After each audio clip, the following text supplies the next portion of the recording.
कारीगर जो हैं, 15 लाख। उसमें से 8 से 10 लाख तो सूरत में है और बाकी 5 लाख में मुंबई में है कुछ थोड़े। और रत्नों की कटिंग पॉलिशिंग में जयपुर में बहुत है, जो रंगीन रत्न होते हैं, ये एमरल्ड वगैरह, रूबी वगैरह होते हैं। प्लस गुजरात में कुछ सौराष्ट्र के जो सेंटर्स हैं, अमरेली है, जूनागढ़ है, भावनगर है, कुछ और सेंटर्स है जहाँ पे डायमंड की कटिंग पॉलिशिंग बहुत छोटे कारीगर हैं। सूरत के कारीगर बड़े कारीगर हैं, मुंबई वाले और भी बड़े कारीगर हैं, वो मतलब बड़े सेंटर्स हैं वो।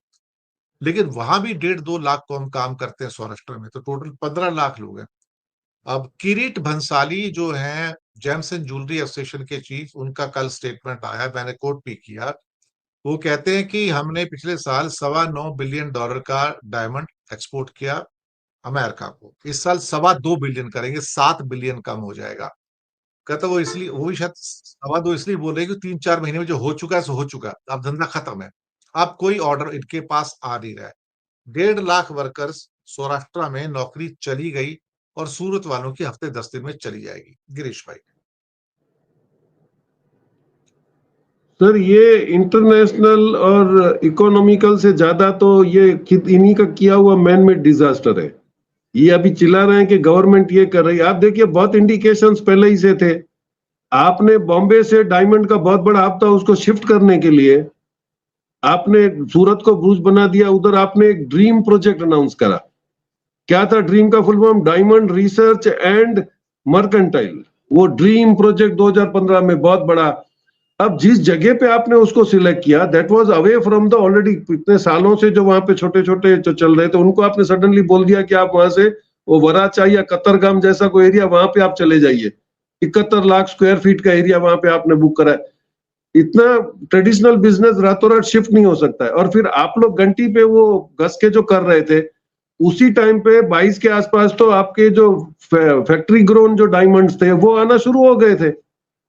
तो you are already literally losing the business. लेकिन वो उनको गुजरात में ही रहना है, गुजरात में कुछ हो जाएगा, गुजरात में सारा हम लोग अब शिफ्ट करेंगे। आपने शेयर बाजार को शिफ्ट करने के लिए गुजरात में कोशिश करी, वो गिफ्ट सिटी बना के, उसकी हालत क्या है कुछ पता नहीं है। आपने भुज का ऑफिशियली प्रोजेक्ट को आपको कैंसिल करना पड़ा क्योंकि नहीं होता है। तो आप लोग सिर्फ एक स्टेट को बढ़ाने के लिए कहीं से कुछ शिफ्ट कर दोगे, इट डजंट हैपन सो। तो उस वक्त तो ये बड़े भक्त, इट्स सॉरी टू से कि ये भक्ति करने के चक्कर में पड़े हुए थे कि नहीं हम यहाँ सब गुजरात में shift, that doesn't happen like this. ऐसे कोई भी आप सडनली बिजनेस, आपने कितनी बार बॉम्बे को इकोनॉमिकल वहां से शिफ्ट करने की कोशिश करी, हुआ नहीं हुआ। वो कैपिटल है और वो रहेगा। 80% आदमी जो बॉम्बे डायमंड बोर्ड से शिफ्ट किए थे सूरत डायमंड बोर्ड से, वो 20 दिन में वापस आ गए सर। Yes yes yes. तो वही तो मैं, क्योंकि वो प्रैक्टिकल ही नहीं था। आप किसी एक एस्टेब्लिश बिजनेस को शिफ्ट करके वहां चले जाओ और उसको आप वहां पे ले जाओ जहां पे ना इंफ्रास्ट्रक्चर था, उसमें न कोई पावर का कोई ये था, न ट्रांसपोर्टेशन का कुछ मॉडल था। आपने सिर्फ मकान बना के बोल दिया वहां चले जाओ, दैट डजंट हैपन। और फिर ये लैब ग्रोन जो डायमंड्स आने लगे थे, उन्होंने 30% तो बिजनेस आपका वैसे ही डाउन किया हुआ था, आप उसको भी कर रहे थे। लेकिन what you did not foresee is कि अफ्रीका ने चेंजेस होने के 3 साल में उन्होंने बोल दिया था कि हम लोग रॉ डायमंड्स अब बाहर नहीं जाने देंगे। This was an warning and indication to you. आपने क्या करा? आपने गवर्नमेंट से वो हेल्प नहीं मांगी और गवर्नमेंट ने आपको करी भी नहीं। अभी यहां देखिए कि ज्यादातर जो इंडियंस हैं, they have shifted to Botswana, Namibia, Angola and South Africa. वो वहां पे क्यों गए? क्योंकि रफ डायमंड्स बाहर निकलना बंद हो गए, तो वो सोचते हैं वहीं पे उसी को हम पॉलिशिंग कर लेंगे और वहीं पे कटिंग करेंगे। तो आपने वही तो कर दिया। आपने क्या करा? आपने ना उनको शिफ्ट में हेल्प करा और ना आपने ऐसा कोई अफ्रीका के साथ एग्रीमेंट करा, फ्री ट्रेड एग्रीमेंट, कि भाई वहां से रॉ डायमंड्स आएंगे तो हम लोग कैसे उसको कॉस्ट कटिंग करके कर सकते हैं। अब यूएसए की मार्केट खत्म होने लगी है, तो ऐसा नहीं है कि the market is off, they already shifted to Middle East, Europe, Asian countries में। तो डायमंड्स तो जा रहे हैं, लेकिन आपकी इनएफिशिएंसी, आपकी गलत गवर्नमेंट पॉलिसी और आपकी फोरसाइटेडनेस नहीं थी। जब भी टिम्बर की इंडस्ट्री शिफ्ट हुई यहाँ से, चाइना में लग गए थे। आई नो मैंने, क्योंकि सबसे ज्यादा टिम्बर इंडस्ट्री हमारे वहां कांडला में होती थी। व्हेन दे शिफ्टेड देयर, वो रेडीमेड फर्नीचर के लिए उन्होंने प्लांट डाला था और उसी वक्त में बीआरआई का रोड जो था वो उस एरिया से कम 16 माइल दूर हो गया था। तो बोले उधर तो गवर्नर ही पावरफुल होता है। तो हमने जो काउंटी का गवर्नर था उसको हमने बोला कि सर ये तो हमारा लॉजिस्टिक कॉस्ट बढ़ जाएगा। तो बोलता है within a month we were given a letter कि आपको उतना ही एरिया वो बीआरआई रोड के नजदीक में मिल जाएगा, आपको शिफ्टिंग की कॉस्ट भी गवर्नमेंट देगी। This is how the country growth. ये बोलते हैं तो इनको बुरा लगता है कि आप चाइनीज एजेंट हो। आप समझिए दुनिया कहां जा रही है। और अभी तो जिसको नहीं समझ में आता है वो आप चला जाए चाइना, क्योंकि चाइना ने तो विदाउट वीजा सबको आने की छूट दे दिया। पासपोर्ट लेके जाइए, आपको 29 दिन तक आने देंगे, आप घूमिए फिरिए। So you don't have to learn. आप मेंढक की तरह यहीं बैठ के गूगल में सारा ढूंढ के व्हाट्सएप न्यूज लेके आप जो डिसाइड कर रहे हो, तो मैं नहीं मानता हूं इसमें कोई भी सिंपैथी लेने की जरूरत है। अगर आप बिजनेस में बैठे हो तो आपको 5 साल के बाद चेंजेस पे आपकी नजर होनी चाहिए। आप कहा तो ये जो बहुत होशियार लोग थे छोटे छोटे, जिनको पता था कि अब वो Surat shifting will not be possible, तो वो चले गए। They already shifted to Africa और वहां पे कमा के बैठे हैं, आराम से खा रहे हैं। तो I don't think we should blame कि भाई इसमें कुछ होता है। नेचुरल चेंजेस तो आएंगे, बिजनेस है, एनीथिंग। और अभी इसमें भी क्या है कि ऑटोमेशन इतना आ गया है, तो हम लोगों ने उसको अडॉप्ट नहीं करा, हम लोग घंटी पे चलते रहे। अब उसकी 30% लॉस आपका कम हो जाता है, क्योंकि जो ये सीएनसी मशीन जैसा है, इसको ये डाइबॉट रोबोट बोलते हैं, और एक लेजर जेट माइक्रो सिस्टम, ये 2 मशीन्स हैं जो डायमंड को बेसिक 3D डायमेंशंस का ग्राफिक बना के उसको मिनिमम लॉस में आपको शेपिंग करके देता है। तो if you don't adopt the जो चेंजेस हैं, और आप उसको अगर फोरसाइट से बिजनेस नहीं कर रहे हो, तो I think this can only be the outcome of your failures. ये बात आपकी सही है बिल्कुल। ये चाइनीज फॉरेन मिनिस्टर वांग यी भारत में आए हुए हैं, जयशंकर से आज मिले, प्रधानमंत्री से भी मिलेंगे। जयशंकर ने फिर से वो 4 मुद्दे उठाए साहब, और हम तो कब से कहते आ रहे हैं कि हमको भाई आप रेयर अर्थ दो, हमारी फैक्ट्रियां बंद हो गई हैं, हमको टनल मशीन दो, हमारा बुलेट ट्रेन का काम पूरा ठप पड़ा हुआ है, हमको फर्टिलाइजर दो, हमारे पास फर्टिलाइजर नहीं है, और हमको एपीआई का जो रॉ मटेरियल होता है दवाइयों का वो दो, पर हमारी फैक्ट्री बंद हो रही है। तो चाइना ने 18 जुलाई, एग्जैक्ट डेट है 18 जुलाई को, एक नोटिफिकेशन इशू किया चाइना की सरकार ने, वहां की केंद्र सरकार ने, कि चाइना आज के बाद किसी को भी कोई भी टेक्नोलॉजी और क्रिटिकल टेक्नोलॉजी नहीं देगा, आपको चाइनीज गवर्नमेंट की अप्रूवल चाहिए। सर, हायर कंपनी जो ये फ्रिज बनाती है, एयर कंडीशनर बनाती है, आप जाके खरीदते हैं, HEIR के नाम से चाइनीज कंपनी है, काफी पॉपुलर कंपनी है। हायर कंपनी के साथ समझौता हुआ भारती मित्तल का, एयरटेल का, 50-50 का, और उसको होम अप्लायंसेस बनाए थे, यानी कि मिक्सर ग्राइंडर, फ्रिज, ये आपका एयर कंडीशनर, कूलर वूलर, ये जो माइक्रोवेव, ये बनाने थे साहब। चाइना ने वो टेक्नोलॉजी ट्रांसफर करने से मना कर दिया, कि हायर से कहा कि तुम टेक्नोलॉजी ट्रांसफर नहीं कर सकते इसको, भारती मित्तल को। एक और कंपनी है, फेमस कोई है, नाम याद नहीं आ रहा है, वो कंप्रेसर बनाना चाहता है एसी के लिए, फ्रिज के लिए, और कुछ इंडस्ट्रियल यूज के लिए। कमाल की बात है कि उसको चाइनीज गवर्नमेंट ने ब्लॉक कर दिया कि तुम कंप्रेसर की टेक्नोलॉजी नहीं दोगे। हमारी हालत इतनी बुरी है कि हम एक कंप्रेसर नहीं बना सकते, हम एक फ्रिज नहीं बना सकते, हम टीवी नहीं बना सकते, हम एक डिश वॉशर नहीं बना सकते। हमारी हालत क्या होगी सब, हमारी हालत क्या होगी सब। भारतीय मित्तल कहता है कि यार मेरे को ये फ्रिज बनाने की टेक्नोलॉजी चाहिए, वो देने को तैयार नहीं है। Shame on you. क्या इंडिया में फ्रिज बनाने की टेक्नोलॉजी नहीं है क्या? हम तो 50 साल पहले फ्रिज बनाते थे, 70 साल पहले भी फ्रिज बनता था यहाँ तो सर। ये हो क्या रहा है इंडिया में सब? What's on? सब कुछ खत्म कर दिया हमने तो सर। हम तो मिक्सर ग्राइंडर भी नहीं बनाते सर।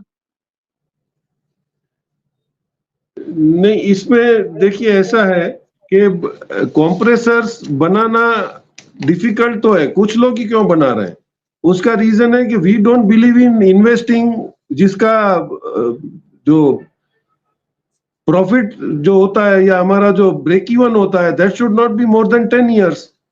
हम तो स्क्रू ड्राइवर टेक्नोलॉजी मानते हैं, आज चीजें आएंगी, शाम को एक्सपोर्ट करेंगे, कल सुबह पैसा आ जाना चाहिए अकाउंट में। On this theory we work. Compressor नहीं बन सकता है क्योंकि उसमें काफी वेरिएशन है, काफी उसमें सेक्शंस हैं। 1 टन का अलग है, 10 टन का अलग है, रेफ्रिजरेटर का अलग है, एसी का अलग है। तो इतनी सारी रेंज बना के उसको मार्केटिंग में रखने के लिए आपका ब्रेक इवन आता है 10 से 15 साल। So this is the reason we are not into compressor. ऐसा नहीं है कि हम लोग नहीं बना सकते। और फिर आपने तो 20-25 साल में या कुछ भी, आपने कभी उस लाइन में टेक्निकल एक्सपर्ट्स खड़े ही नहीं करे। आपने स्टार्टअप के लिए पैसा दिया था इसके लिए कि भाई टेक्निकल इसमें इंस्टीट्यूट्स में आदमी खड़े हो। तो हमारे टेक्नीशियन ऐसे पैदा हुए, उन्होंने जंगली रमी ढूंढ के निकाला, उन्होंने लूडो निकाला कि आप जुगाड़ खेलते रहिए।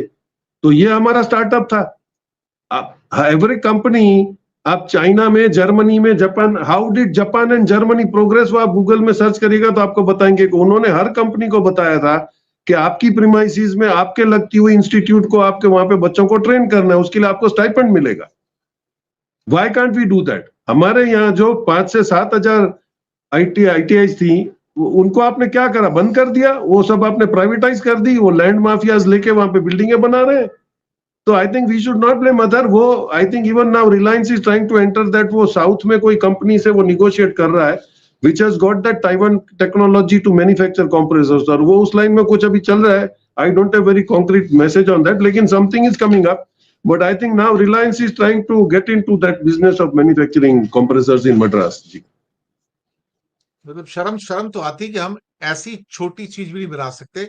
और 18 जुलाई को ही आ, 8 टेक्नोलॉजी उसने रेस्ट्रिक्शन कर दी है, और बैटरी से रिलेटेड 3 उसके मटेरियल की कि उसको कैसे मिक्स करना है, कैसे लेयर्स बनानी है, और 5 टेक्नोलॉजी बैटरी के प्रोसेसिंग की कि बैटरी के मटेरियल प्रोसेस कैसे किया जाएगा। 8 टेक्नोलॉजी पूरी की पूरी रेस्ट्रिक्ट कर दी 18 जुलाई को नोटिफिकेशन में।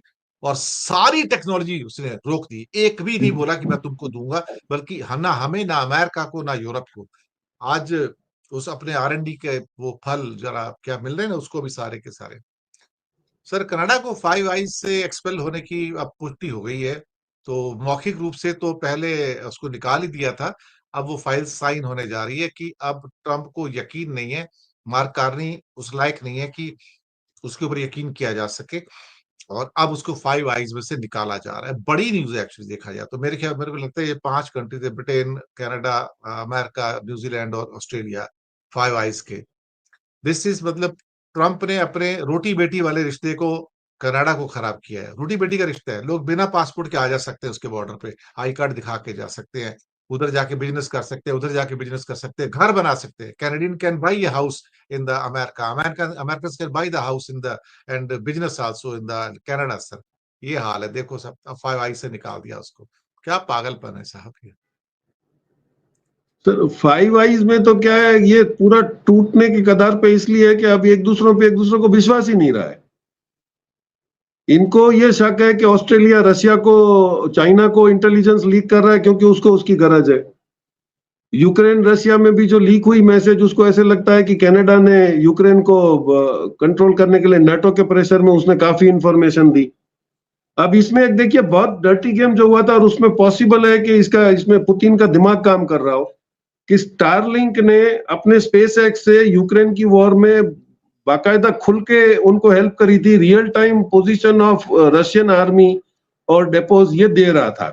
आप देखिए इनिशियली अपर एंड था यूक्रेन का, फिर जब लफड़ा हुआ तो इसने बोल दिया कि भाई मैं न्यूक्लियर अटैक कर दूंगा, आप इसको बंद करिए, और उसको कंपल्सन में, लेकिन स्टारलिंक ने धंधा करने की बजाय उसको बंद करने के, उसने वो लिंक रशिया को भी देना शुरू कर दिया। अब ये मैटर लीक हुई है यूएसए के पास कि भाई ये कनाडा को कैसे मालूम पड़ा कि स्टारलिंक को दोनों को दे रहा था लिंक। तो अभी एक दूसरे के विश्वास में टूट पड़े। So I don't think only Canada, ये बिखर जाएगा। क्योंकि इसमें आप देखिए इनिशियली बहुत ही होशियारी से, काफी कम जगह में ऐसा रिपोर्ट हुआ कि पहले जब रियल टाइम मैसेज आता था तो ये अपने आप को बताते थे कि भाई कहाँ पे रशियन आर्मी खड़ी है, उनके कहाँ पे बैटरीज पड़ी है। पहले आप देखिए सडनली आर्मी को भेजता है रशिया, और उसके जो उन्होंने यूक्रेन के जो सोल्जर्स कैप्चर करे थे उनका वो स्टारलिंक का जो ट्रांसमीटर और मोबाइल्स थे, उस पे जो उसने वही गेम करना शुरू कर दी कि उसने भी रॉन्ग मैसेजेस भेजे। ये एक बहुत बड़ा एक वॉर डिप्लोमेसी था। उसके बाद ये अविश्वास एक दूसरे पे होने लगा। अभी किसने बता दिया अमेरिका को कि भाई बलूचिस्तान में रॉ के जो आदमी है वो इसमें हेल्प कर रहे हैं। वो कनाडा में अपने को प्रेशर करने के लिए उसने वो मैसेज लीक करवाया। तो आई थिंक इतना बड़ा ये कॉम्प्लिकेटेड, और एक दूसरे से अभी ये फाइव आइज में कोई कॉन्फिडेंशियल रहा नहीं है। दिस विल गेट आउट, और ये स्पार्क हो रहा है कनाडा से, वो निकाल भी देंगे तो I think they are not near where anywhere. पहले तो ऑस्ट्रेलिया से ही उनका भरोसा उठ गया है जी। सही बात है, बिल्कुल। और एक जाते जाते खबर दे दूं दर्शकों को कि मुझे नहीं मालूम था कि वांग ही यहाँ से निकल के सीधे इस्लामाबाद जा रहे हैं 2 दिन के दौरे के लिए।